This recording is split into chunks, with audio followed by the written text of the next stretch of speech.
नमस्कार। आजकल वर्तमान के दिनों में एक टॉपिक बहुत ज़्यादा न्यूज़पेपर में चल रहा है, टैरिफ। तो आज हम बात करते हैं कि टैरिफ क्या होता है। टैरिफ को आम भाषा में कस्टम ड्यूटी कहते हैं। टैरिफ होता क्या है, जब एक देश दूसरे देश से आने वाले सामान पर कर लगाता है तो इस कर को हम टैरिफ का नाम देते हैं, इम्पोर्ट ड्यूटी का नाम देते हैं। अब जो इम्पोर्ट ड्यूटी है, जो टैरिफ है, इसका भुगतान या तो वो कंपनी करती है जो बाहर से सामान मंगवा रही है, या वो देश करता है, और जो पैसा होता है वो सरकारी खजाने में जाता है। इस टैरिफ को क्यों लगाया जाता है, मेन मुद्दा क्या है कि टैरिफ क्यों लगाया जा रहा है।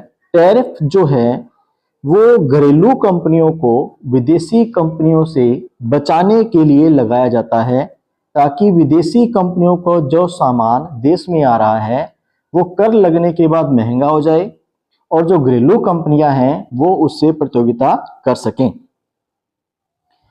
इसके पीछे और भी कई कारण हैं। अब प्रश्न यह उठता है कि टैरिफ लगाया क्यों जाता है। टैरिफ लगाने के पीछे सरकार के कई उद्देश्य हो सकते हैं। पहला उद्देश्य तो हो सकता है कि करों से आय प्राप्त की जाए। दूसरा उद्देश्य हो सकता है कि किसी कंपनी को इतना मजबूर कर दिया जाए कि वो कंपनी घरेलू देश में यूनिट लगाने के लिए विवश हो जाए। जैसे भारत ने हार्ले डेविडसन कंपनी पर इतना टैरिफ लगाया कि वो कंपनी मजबूर हो गई भारत में अपनी यूनिट स्थापित करने के लिए। इससे भारत को क्या फायदा हुआ कि भारत में रोजगार में वृद्धि हुई। अब प्रश्न उठता है कि अमेरिका टैरिफ क्यों लगा रहा है। अगर अमेरिका की बात करें तो अमेरिका की नज़र में भारत सबसे ज़्यादा टैरिफ लगाने वाले देशों में शामिल हैं। इंडियन एक्सप्रेस की एक रिपोर्ट के मुताबिक भारत में साल 1990-91 तक औसत टैरिफ 125% था, जो कि 2024 में कम होकर के 11.66% रह गया है। ट्रंप के द्वारा राष्ट्रपति बनने के बाद भारत सरकार ने टैरिफ रेट में बदलाव किया।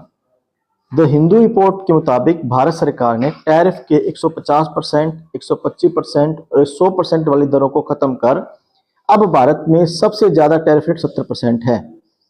टैरिफ से जो विदेशी कंपनियां हैं उनके मूल्य बढ़ जाते हैं। हालांकि अगर हम बात करें तो भारत अभी भी बाकी देशों की तुलना में बहुत ज्यादा टैरिफ लगा रहा है। इसीलिए अमेरिका ये दबाव बना रहा है कि हम भी रेसिप्रोकल टैरिफ लगाएंगे। तो ये है टैरिफ का कंसेप्ट। पसंद आए तो उसको शेयर कीजिए। थैंक यू, धन्यवाद।